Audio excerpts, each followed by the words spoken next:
Well, hello. How's everybody feeling tonight? All right, good to hear it. Welcome to Trinity Hall and to Pub Theology. This is our second week. My name is Justin. I'll be kind of your Virgil leading you through this night. I'll be your MC. On behalf of St. Michael's and All Angels, welcome. Want to thank Father Bob and Ann Schmidt and Tish and Chris and Ross, all the people that are in leadership tonight that helped put this together. We're glad that you joined us tonight. A couple of exciting topics coming up. If you're not familiar with what Pub Theology is a laid-back environment that we discuss provocative, thoughtful topics. So like last week, we had astronaut Charlie Duke with us, who regaled us with tales of space adventures and how that relates to his faith. Tonight we will be talking about suffering and why bad things happen to people. And for the next 2 weeks, we have our topics will be sex and then homosexuality and how that relates to faith. And so you want to have a few beers in you whenever you come those 2 weeks.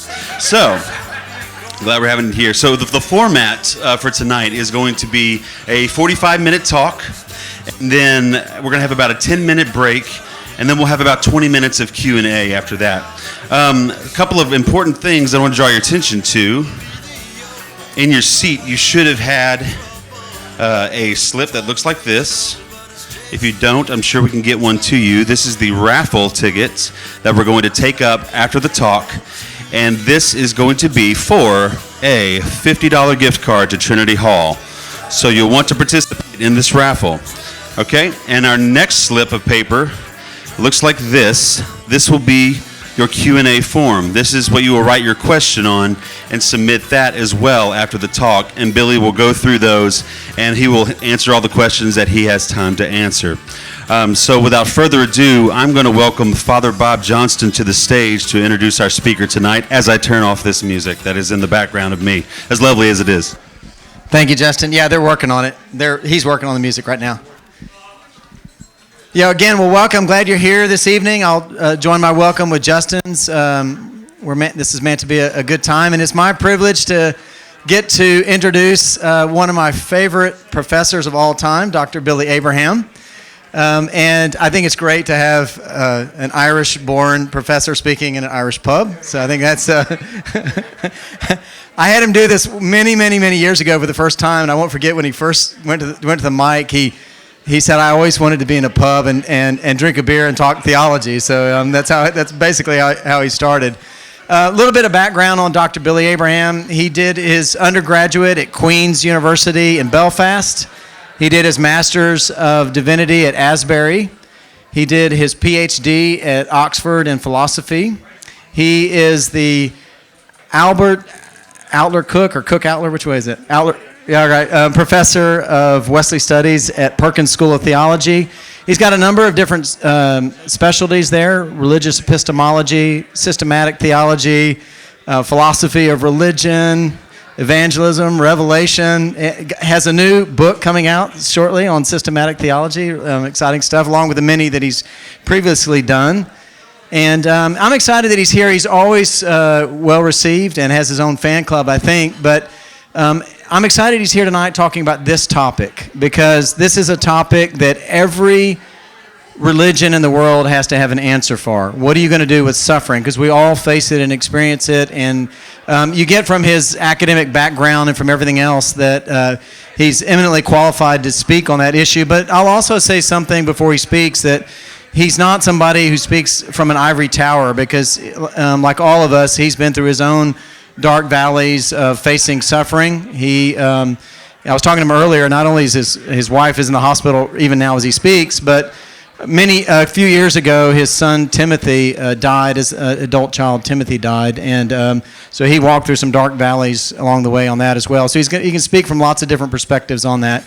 Would you join me in welcoming Dr. Billy Abraham?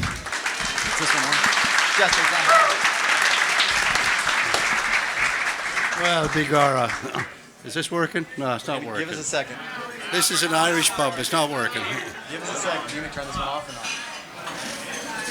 That's on here. It's here. Do you want me to use that one? Bigara. Big Japers. If not, I'm going to hand you the mic and you're going to be... We'll do it that way. You want to do it that way? I think top. Can you hear me back there? No. Check, check. We're good. Yep. Sorry, move that other way. Well, you know what Murphy's Law is. If things can go wrong, they will go wrong. Actually, it's a pleasure to be here, and it's a pleasure to be with Father Bob. And believe it or not, the owners of this place, I think they do have owners here, right? They come from the same hometown as I do in the north of Ireland. Now, he got an upgrade. He went down to Malahide. And I used to buy my comics in his aunt's sweet shop. So I did have a youth. I actually read comics back then. Now, you asked me to talk about suffering. There are at least three distinct issues, and I'm going to roll two of them together. The problem of suffering is initially a subset of the problem of evil. So I'm going to tackle that first and get it out of the way. And then there's what I'm going to call a pastoral and existential problem. Now, the pastoral problem is how you deal with other people when they're going through suffering. And the existential problem is what are you and I going to do when we go through really deep suffering. So I'll end on that issue. Now, I'm trained as an analytic philosopher, which is not a disease. It's just simply a clear and rigorous way of sorting out issues. And the problem of evil can be put very simply, and if you've not heard this before, it's okay, it's nice and simple and technical. If God is all-powerful, He's able to eliminate evil.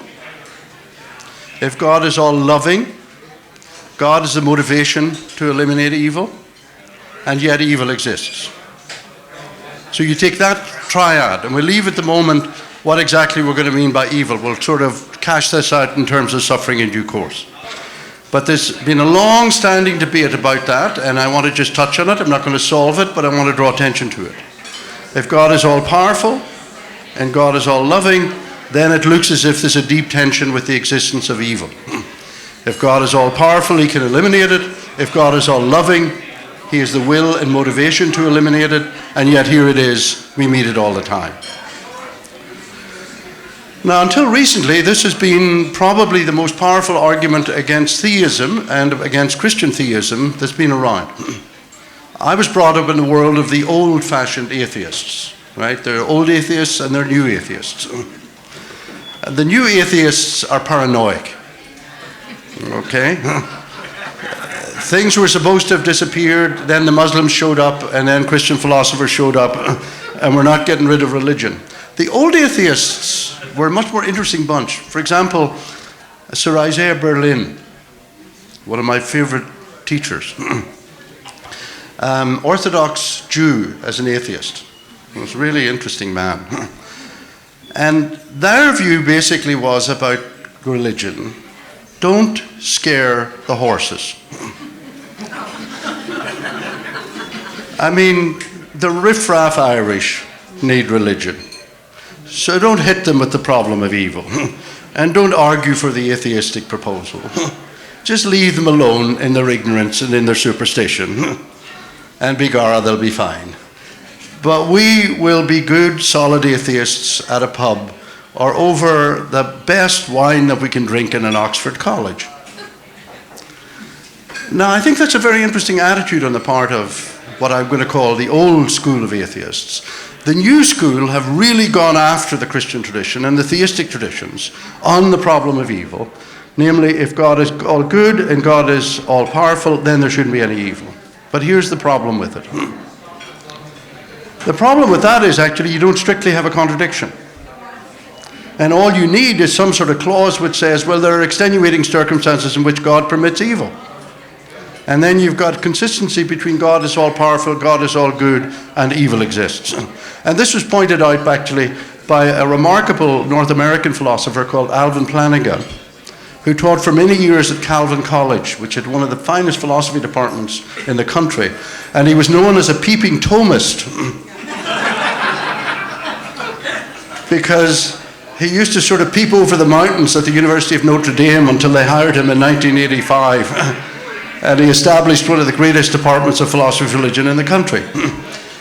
And the great figure who developed the sort of classical argument from evil against theism was a man called J.L. Mackie. I went to his lectures, and I've never seen this before on television, but actually Mackie admitted on television in a conversation with Alvin Plantinga in a delightful Oxford college that actually, well, Plantinga had actually resolved the issue, at least in terms of a disproof of the existence of God.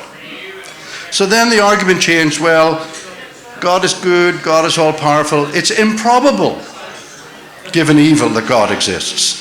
And Plantinga just turned around and said, but your probabilities depend upon your background beliefs. And if you already believe in God as part of your background beliefs, it's going to alter the way in which you're going to run the whole of the argument. And so there we go, we got to a complete stalemate. So that's a very quick overview of 50 years of work within analytic philosophy. All right, so you're getting this on the cheap. I only got a glass of beer for that, but that's where it is.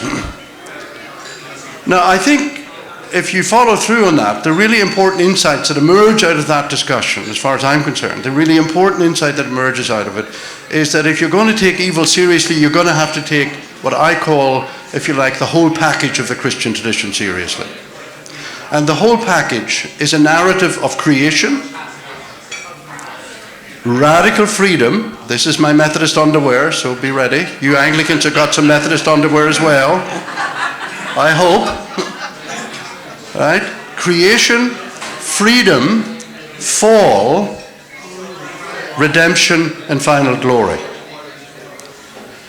Now, I think on that score, it's perfectly obvious that a lot of the suffering and evil that's going on in the world is entirely due to human choices to do bad things.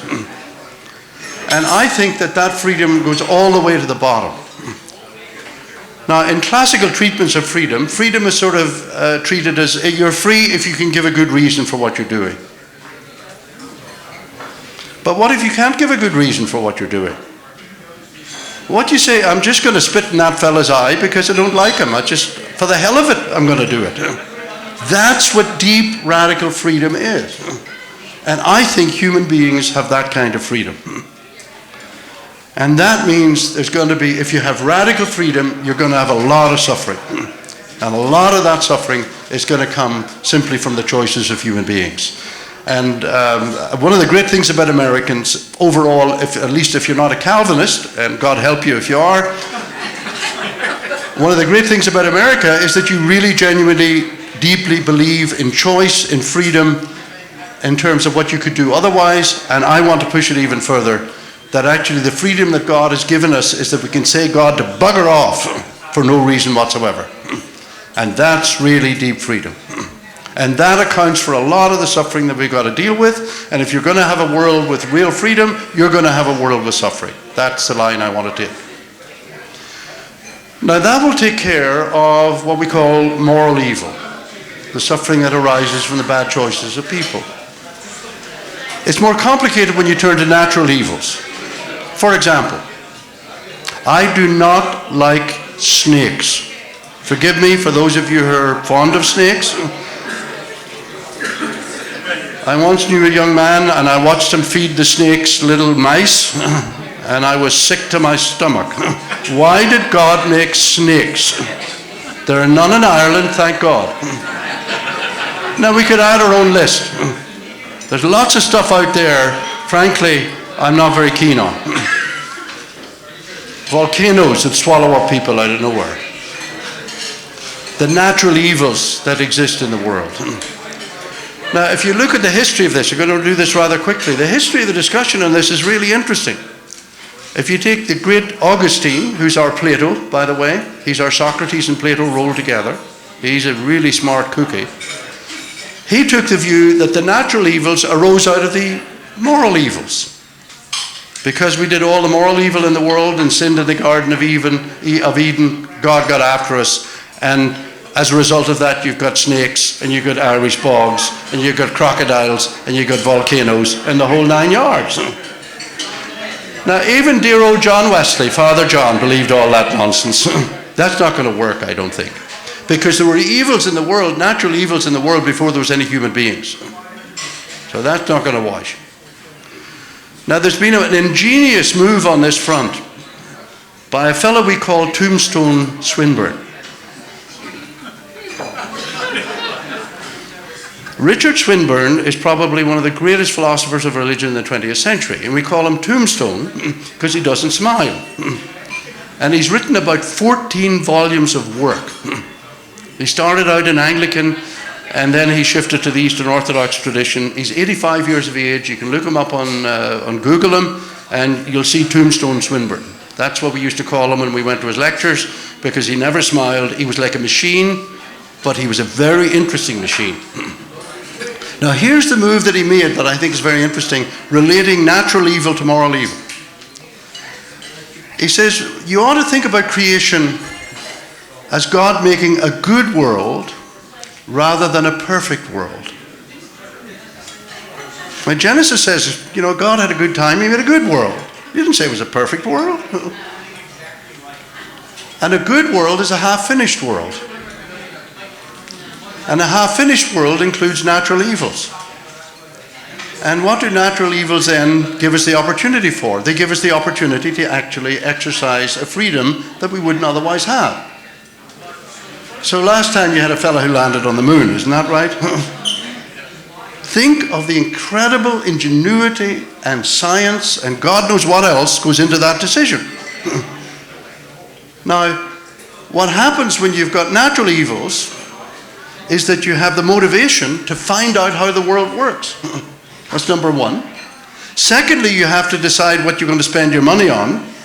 Are you going to spend it on research? And then when you do the research, are you going to use the research in an appropriate way? And so what you've got actually, if you live in a half-finished world, where in fact there are evils to be eliminated, you can actually join with God in the created order and exercise a freedom that you wouldn't otherwise have. Now, I think that's certainly worth pondering.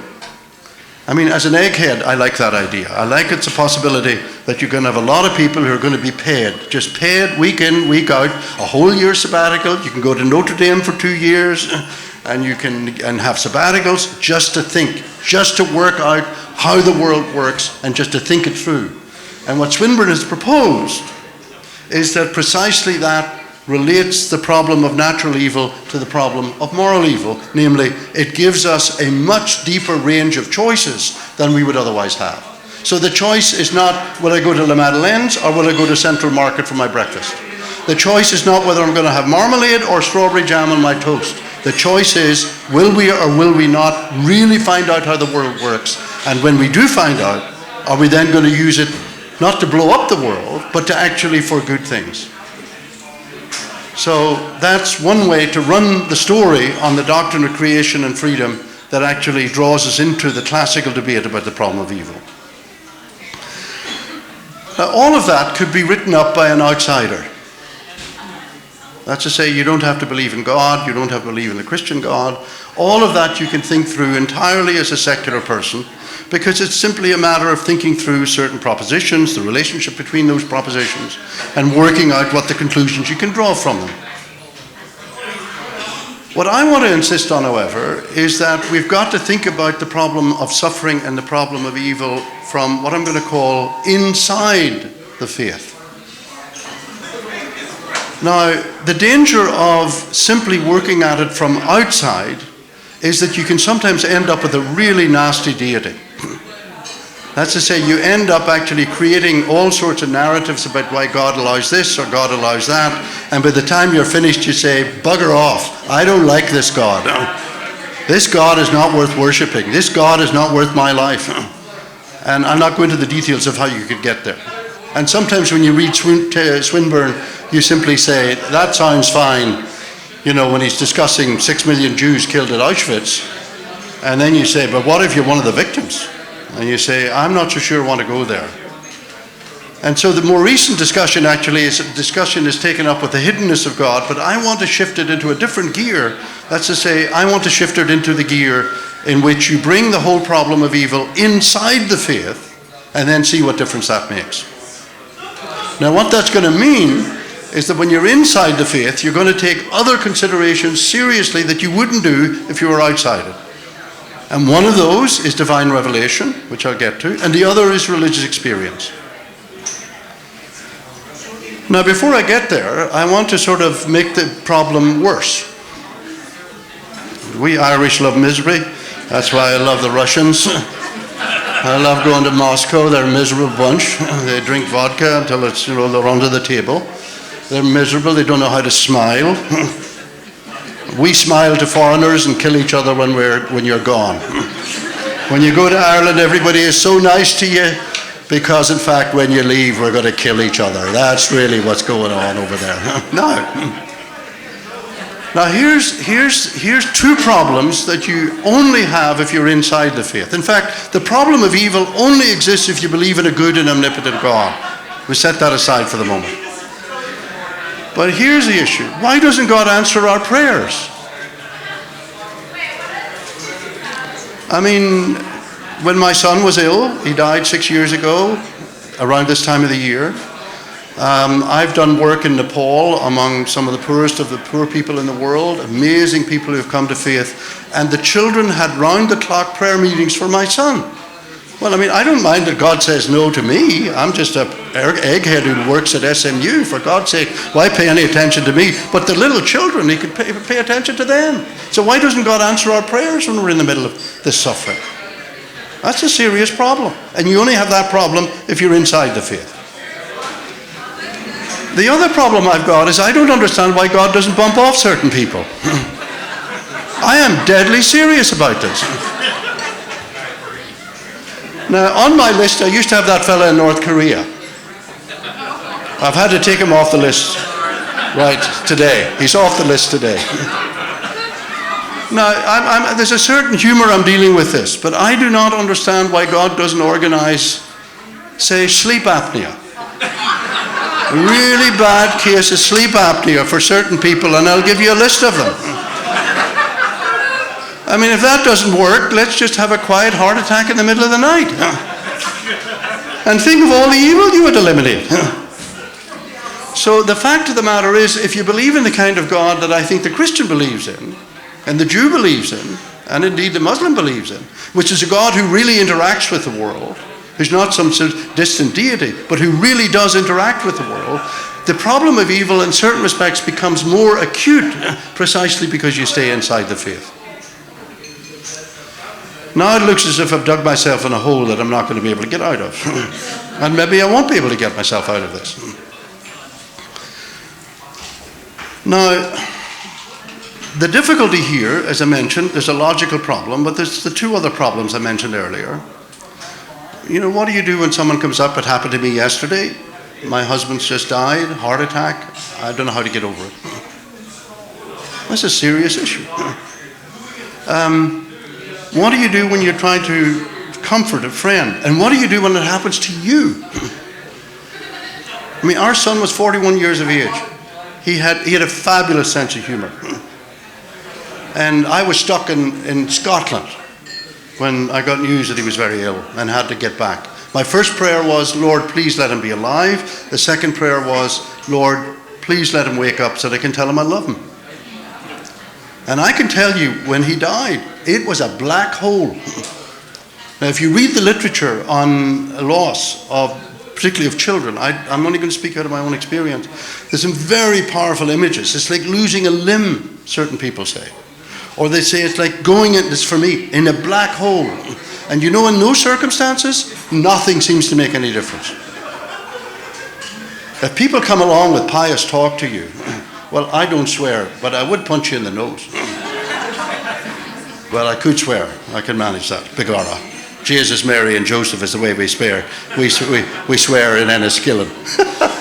In fact, an aunt of the fellow who's here lived next door to us, and everything, you know, a cow would get lost in a shoch, And we'd have to go and take the cow out of the shock, and she'd say, Jesus, Mary, and Joseph, look what's happened today.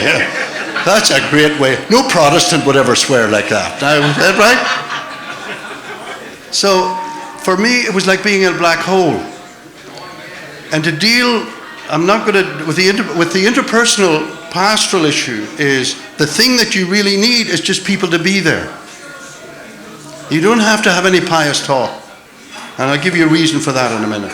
But the other thing that is existentially really difficult is how are you going to get over it? How are you going to deal with this dilemma? On the one hand, you feel that if you ever forget your son, you don't love him. So if you love him, you're going to have to sort of keep that in your mind and in your soul all of your life. And you can't do either of those. Now, in my own case, I found, here I'm going to make a confession, I found my own Methodist tradition utterly inadequate. Methodists, they're very psychologically oriented, very therapeutically oriented. Don't some of you know that? And I don't mind that. That's not a bad thing to do. But it doesn't get to the depth of the problem that you're dealing with. And here's what I discovered. I needed to learn how to lament. So all those passages in the Old Testament that dealt with lament became really crucial to me. I needed the rituals of the church, figuring out when I couldn't pray, I could rely on the prayers of the church.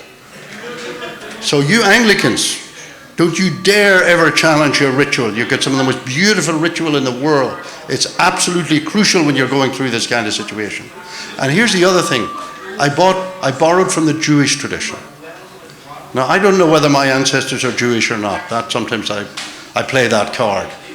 We're Huguenots, we were Jews who became Huguenots who came to the bogs of Ireland. That's a good story, isn't it?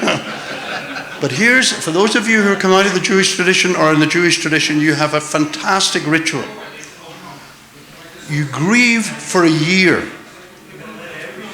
And at the end of that year, you have an obligation. You have an obligation to move forward. The ones you love would want you to do that. I'm sure Timothy would have wanted to do that. And if you're going to have a future, you're going to have to get past what you've been through. And the anniversary of the death, that's when you make the change. You get a yahrzeit candle, which lasts only for 24 hours. It's a beautiful possibility. And then after that, you've got to make the change. Now, 6 years ago, we were in the middle of this. 6 years ago, we were in the middle of this. And if I had not followed that Jewish tradition, I don't know what would have happened. It came to the anniversary of his death. I could not make the change. I had a ritual every week that I went through. I had a prayer that I said. I kept a log of my of emails and commentary and so on. I visited his grave every week. Every week I was in town. And I couldn't make the change. And then I said, I'm in deep trouble. And what I did was I took the anniversary of the funeral, and that became the time when I made the shift. Now, I want to go back just for a second. Why is it that when you're in the middle of this kind of thing, no kind of theological discourse about Jesus, about God, about the love of God will not register? I have a theory about that, and it's an epistemological theory. What happens to us when we deal with deep suffering like that is that we have what I'm going to call a cognitive meltdown. What it means is that your normal ways of thinking and dealing with the world simply don't compute in the normal fashion. And what's at stake therefore is that nothing registers because you're so utterly overwhelmed by the loss of what you're going through and by the love for the person that you've gone through that you don't want to forget, that there's nothing that they say will register. It's as if you lose your cognitive capacities in a certain modality. And you got to face that, because if you didn't love, that would not happen. Now, I'm not saying that other people haven't, I'm speaking from my own experience.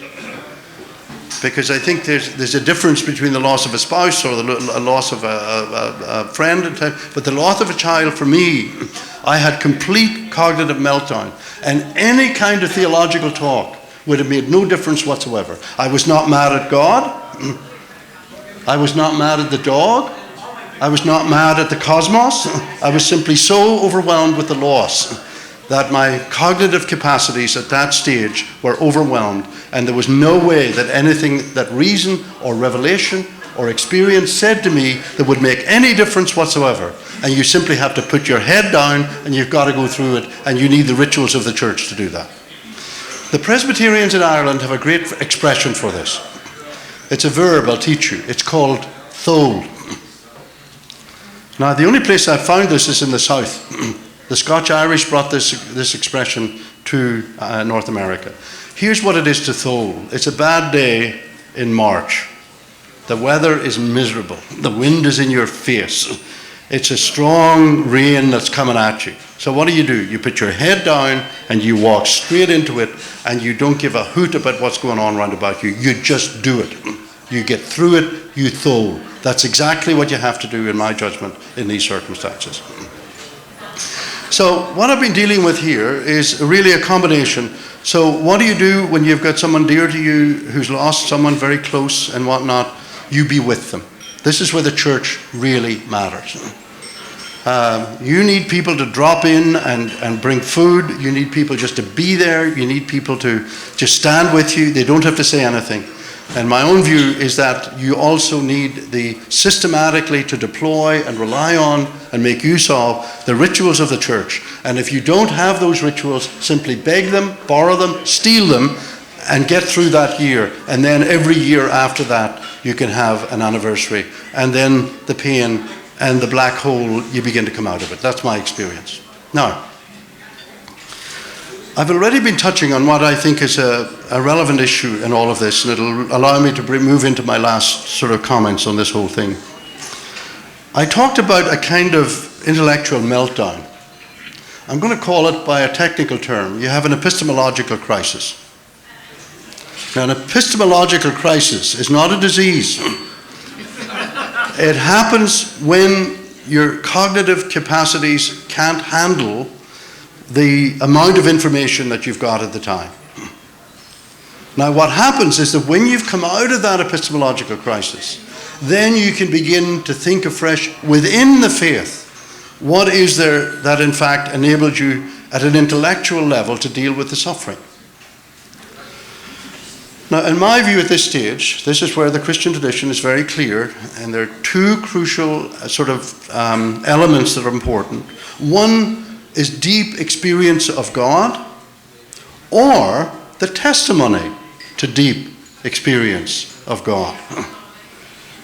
Now, I could give you a short lecture on the importance of testimony. I'm not going to do that. But I want to deal with simply briefly the issue of experience of God. One of my favorite theologians is an 11th century theologian, St. Simeon the New Theologian. And he was an interesting character. He was brought up in a very aristocratic family. He went to work for the government. And he was a very pious soul. And in a teenage year, he had a deep experience of God, including divine light.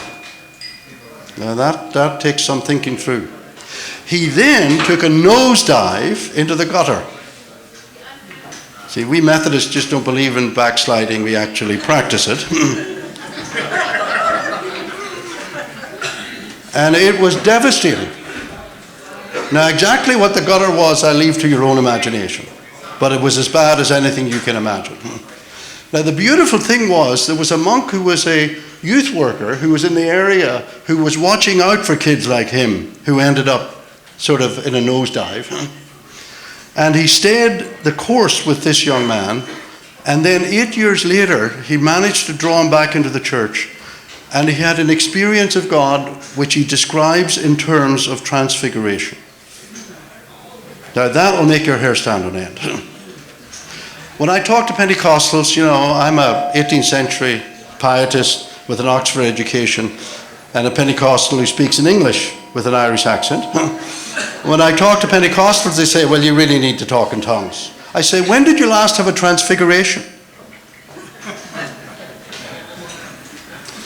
Now, what I want to get at, if you read his work, I've studied his work very carefully at a certain stage of my career, and what is perfectly obvious, the man suffered terribly. The powers that be in the bishop's office went after him and accused him of heresy. They exiled him. This is what they did with people they didn't like. They exiled him out of the country. and sent him off to another. He was a monk by this stage. And so he suffered terribly. But did that count decisively against the reality of God? Of course not. Why not? Because he had deep experiences of God which convinced him of the reality of God. And what that meant was then that when he had to deal with suffering, he actually could realize there's an anchoring point here in my experience of God, and I can't deny the reality of that. Now, it would take a long lecture to expound on why I think you should take your religious experience straight up and veridically. The other side of this is the doctrine of divine revelation. Now, I've written so much on this, I'm tired of it. If anybody asks me to write about divine revelation again, I'll curse them. And I've got 2 minutes. That's nice. That's wonderful. Divine revelation is a very interesting epistemic concept. It's what I call a threshold concept. Now, the revelation that the Christians and the Jews speak about is that God showed up to the Jewish people. Right? He really did. And God showed up in his Son, in Jesus Christ.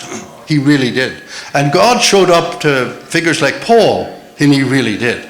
And out of that, then, you get the extraordinary deposit in Scripture and in the tradition of the church, which you now have. Now, all of that mediates divine revelation, namely the truth about God. That's what, it's a manifestation and truth about God. But if you add in the truth about God, you're not just adding in one new piece of information. You're adding in ultimately what is the final truth about the universe, even though we may have difficulty asserting that in our situation. And when you deal with that, you've crossed the threshold, and then all of what you've got, you reread in the light of divine revelation. When I was a boy, I'm going to take 2 minutes. When I was a boy, I used to take a bicycle with the girls, and we went up Toppet Mountain. Toppet Mountain is a little mountain outside Enniskillen. I was born in the bogs, just below it. And you took the bike, and then you could walk just the last part. It only took 15 minutes. And you got to the top, and when you got to the top, you crossed a threshold. And you could see 360 degrees all around you. When you step into the world of divine revelation given to us in the church, what you're now given is the kind of the ultimate, complex, ineffable truth about God. And if it's divine revelation, then everything that you've got is reinterpreted in the light of that.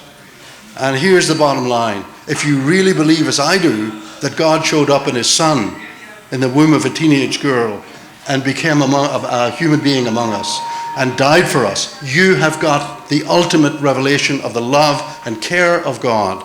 And you can handle then that, handle anything ultimately in the light of that, even though when you're going through that crisis, that means nothing to you. As you come out of it and you take experience seriously and you take divine revelation seriously, then, in fact, then the whole world reopens up as a place of divine providence.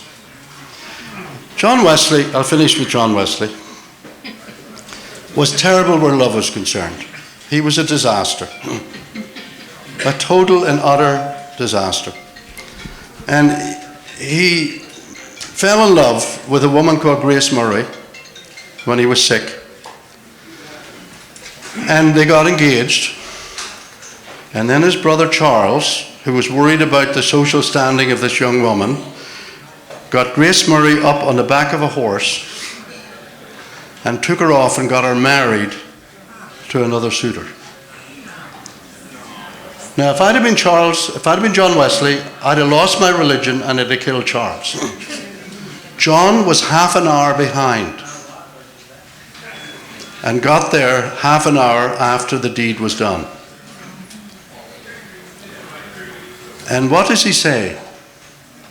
Initially, he says, God, why did you do this to me?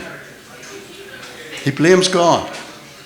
And then as he works his way through it, he actually changes his whole outlook, because whatever else Wesley was, he was intoxicated with the experience of the divine and with the revelation of God given in Christ.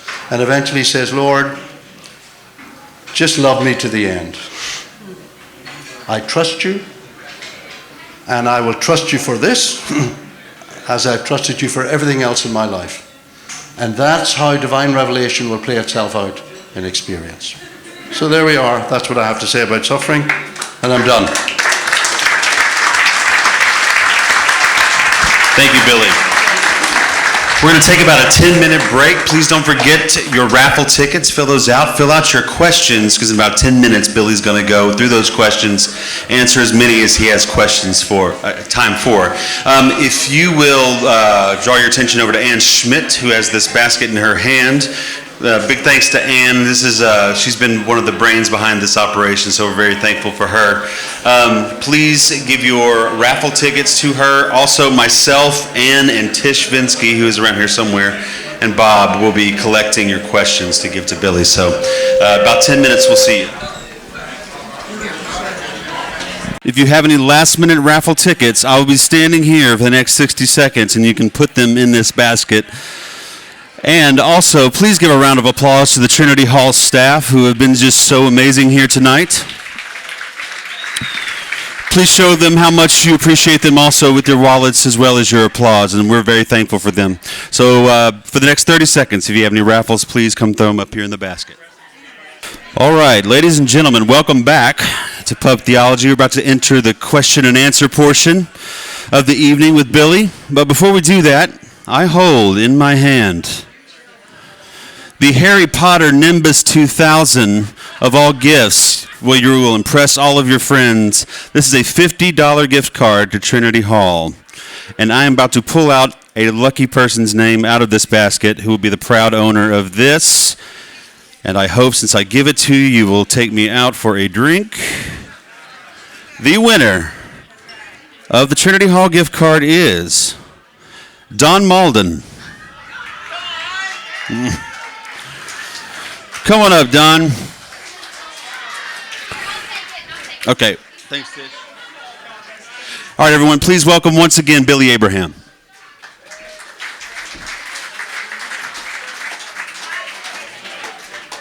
Well, let me thank you. Okay, testing. 2468. Who do we appreciate? SMU. Testing.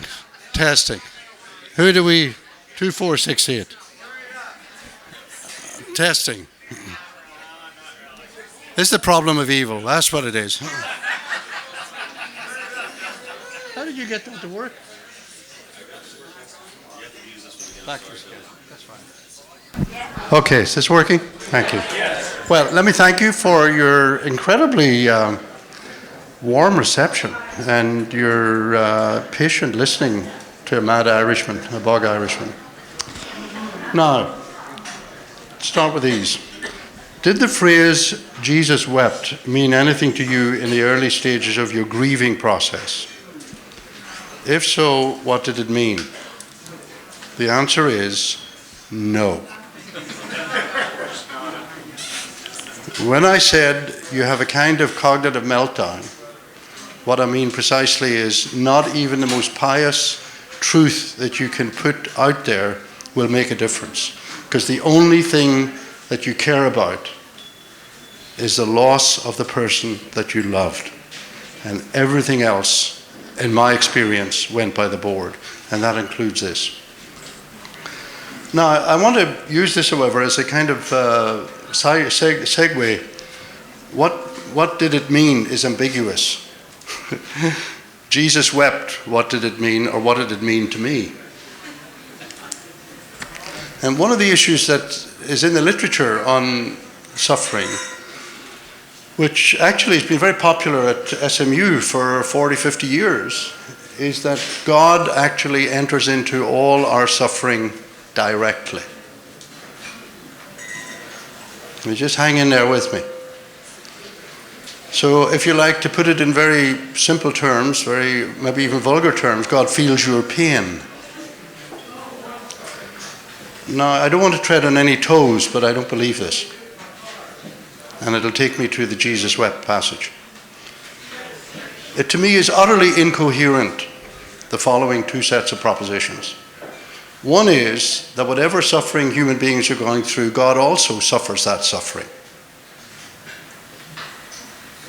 So right now, God is entering into every single suffering that's taking place on the face of the earth.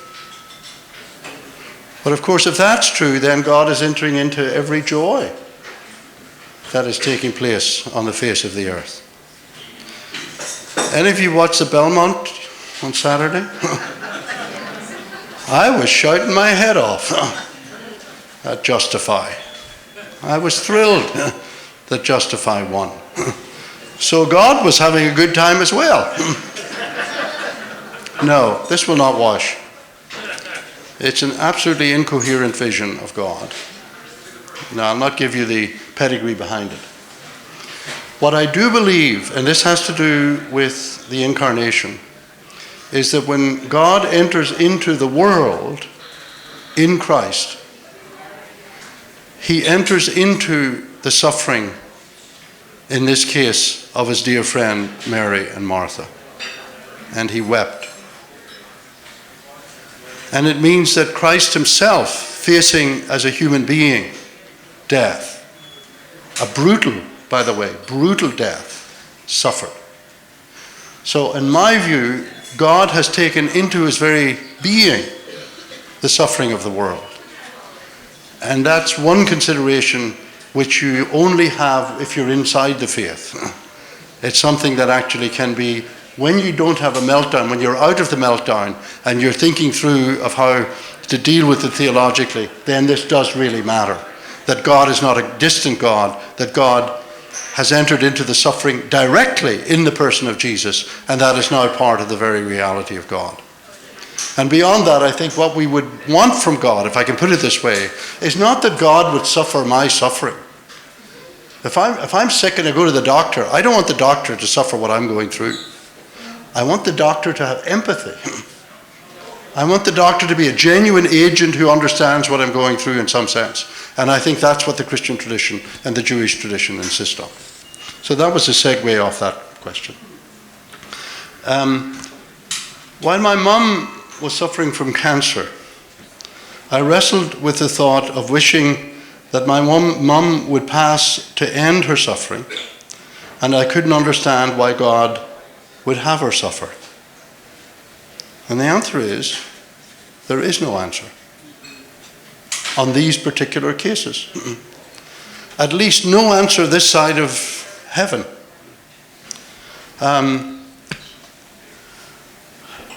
In the case of, again, forgive me for being personal, when I thought of why God permitted Timothy to die, I had to make the decision for him to die. I made it at 4 o'clock in the afternoon. We just switched off the machines at 6:15, and he died at 11:14 precisely. If you'd asked me, why did God permit Timothy to die at that stage, I would have said, that's cruel. But looking back, years afterwards, I could certainly think circumstances under which God would indeed permit Timothy to die. But I could never have done that in and through the period in which I was suffering. So there's a distinction between what you do when you're in what I call the black hole and what you can do afterwards when the healing of your cognitive capacities have taken place and you're beginning to think through. I can think of circumstances in which, in fact, it was entirely feasible, entirely understandable why God would cut Timothy's life short. I don't know the details for it, but that there would be an answer to that question. Yes, I could, in fact, contemplate that possibility. Now,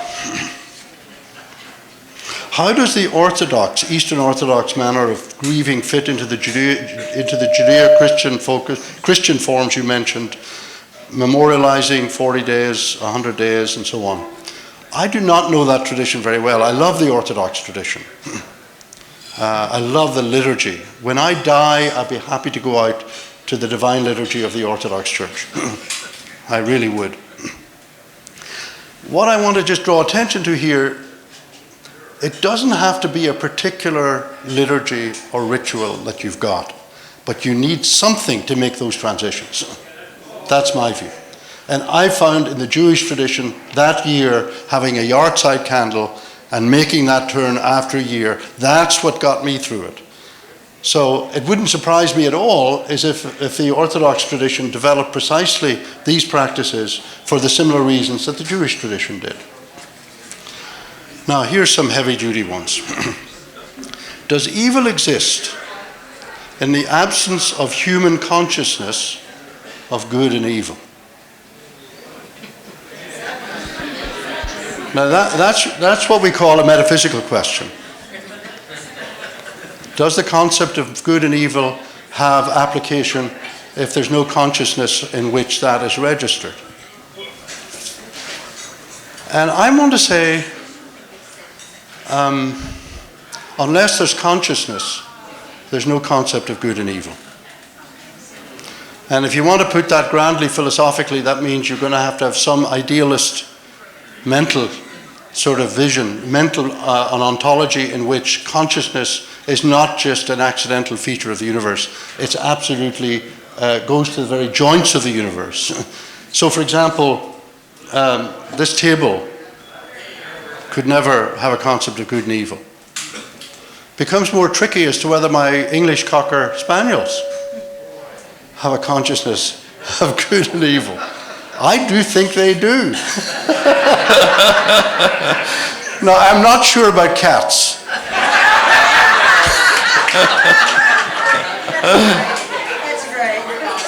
I'm not so sure about cats.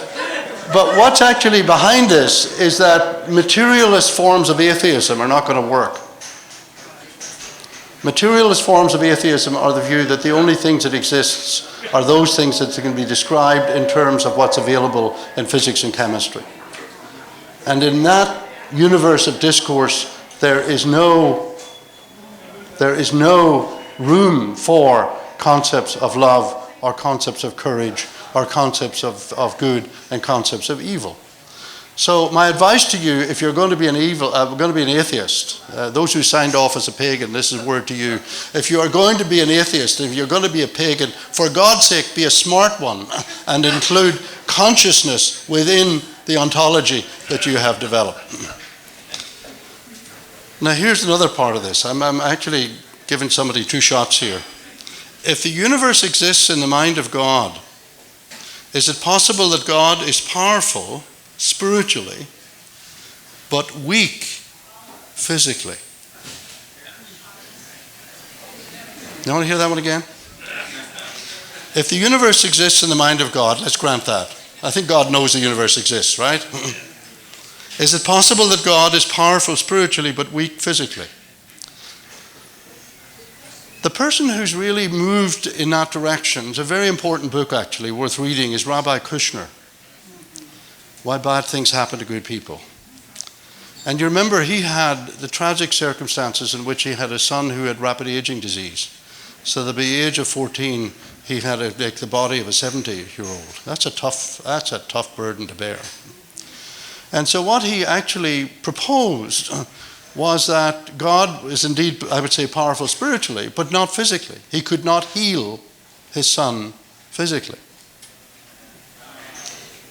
And what you're doing is you're solving the problem of evil by denying the omnipotence of God.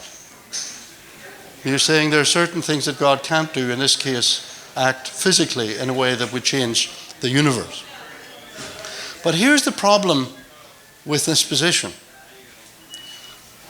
Why stop with rapid aging disease? Suppose that someone's got cancer. You could say, well, God can't heal that physically either, if God cannot act physically.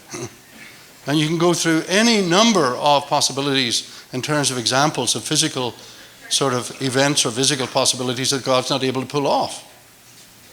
But look at the consequence of that. That means that when a doctor discovers and is able the cause of cancer and cures cancer, the doctor is more powerful than God.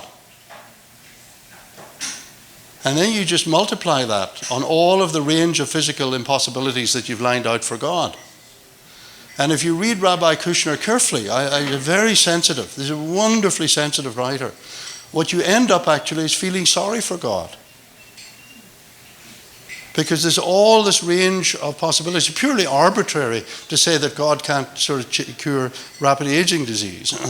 So what you end up with is a God that you feel sorry for, because in fact human beings with sufficient skill and training and research programs and universities and so on, eventually are going to be more powerful than God, and then you're going to feel sorry for God.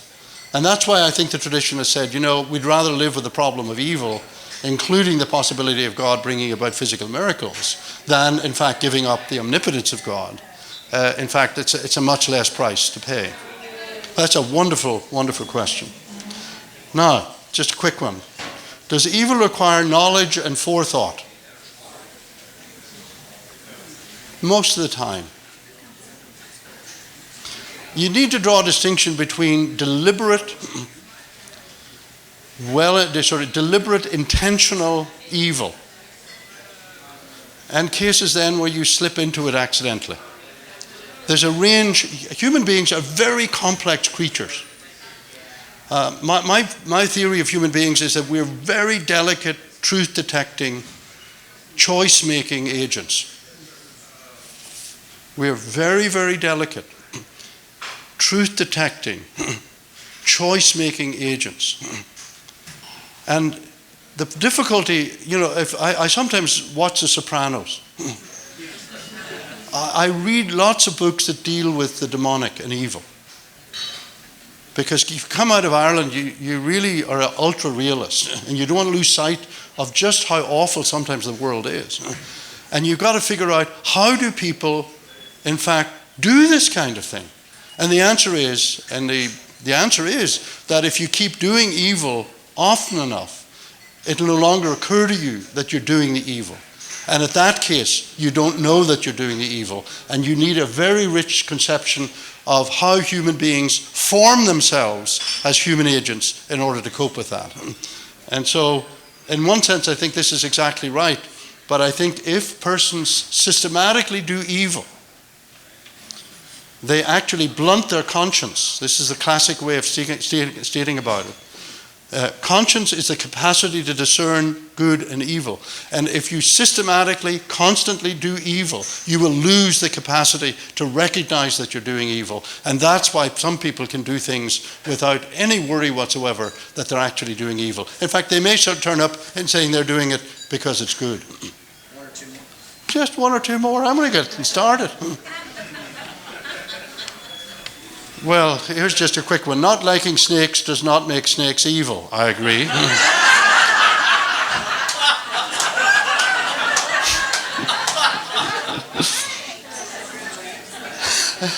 It's just, what you dislike is person relative. Get over it.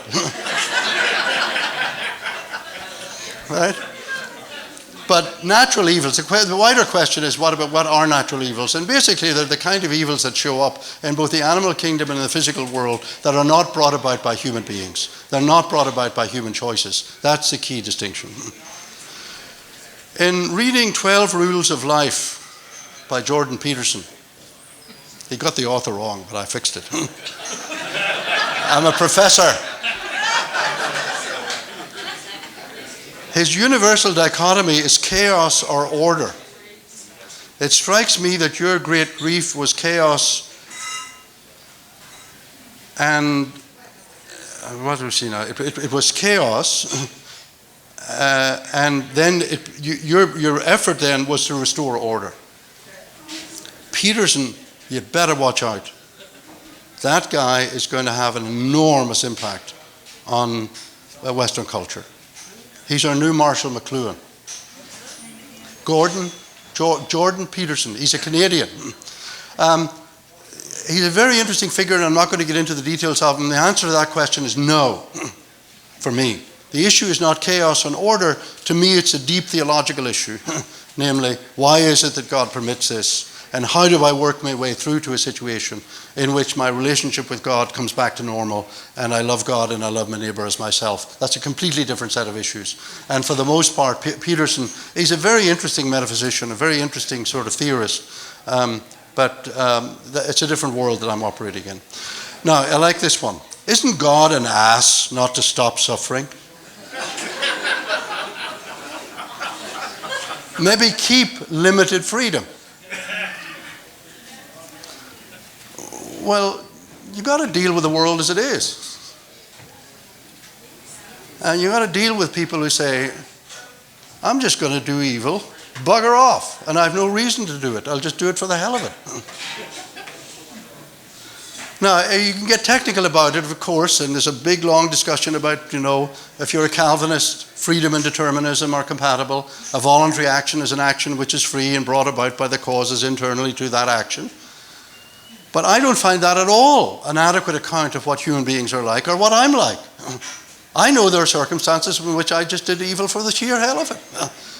In fact, if you ask me if it was a good thing, I say, no, it wasn't a good thing. I couldn't give you a positive reason for that. Immanuel Kant was wrong about all of this. So the issue of freedom is not just a matter of is God an ass? The issue is, what notion of freedom are you going to allow empirically when you actually deal with reality and deal with people as they really are? Now, I'm not trying to be aggressive on that one. Am I allowed one more? Or two more? Oh, here's a nice one that's in the area as well.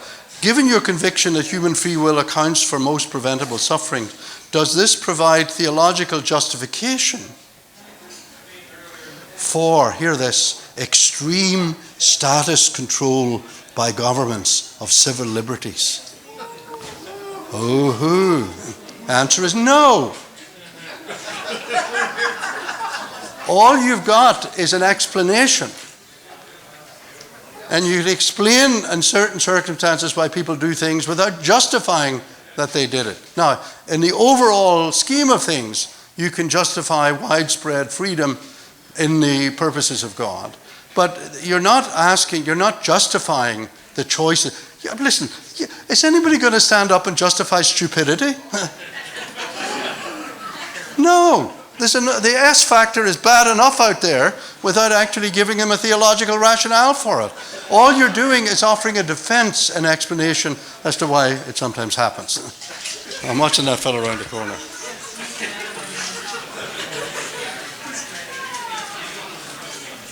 That's the same. One more, I think. Yeah. Now, I'm going to finish. I mentioned dear old John Wesley. Remember his love life was a mess? I'm going to end. I love John Wesley. He was an egghead.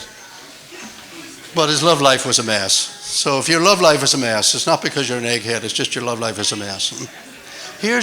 I want to finish with this. What is the mark of conspicuous sanctity? Conspicuous sanctity. That's just give you a pain in the brain. Holiness. I mean, the ultimate goal of the Jewish tradition and of the Christian tradition is to make us love God and love our neighbors as ourselves. And when you get that in spades, it's conspicuous sanctity. And by the way, it's very, very important in bringing people to faith. And I think this is a wonderful example of what you get in the saints. Saints, you understand what I'm saying? S-A-I-N-T-S, right? Saints. It's got 3 letters, 3 syllables. This is about being on the inside of the faith. Not on the edge or on the outside. If you're on the outside, come and get your toe wet and get in and talk to Father Bob. But if you're on the inside, the ultimate sort of test of faith in God is your capacity to offer your suffering to God. Now that's what the saints did. And I think John Wesley was a saint in that respect. And I'm going to finish with a quotation, then you can go get drunk. All right? Here's he says. By the way, the other thing he did, he preached. That's what got him over that crisis. He says, O Lord, I bow my sinful head. Righteous are all thy ways with man. Yet suffer me with thee to plead, with lowly reverence to complain, with deep unuttered grief to groan. O what is this that thou hast done? He blamed God for Charlie's nonsense. Now here's the final part where he offers it up to God. Teach me from every pleasing snare to keep the issues of my heart. Be thou my love, my joy, my fear. thou my eternal portion art. Be thou my never failing friend, and love, oh love me to the end. That's conspicuous sanctity. A very good night to you all.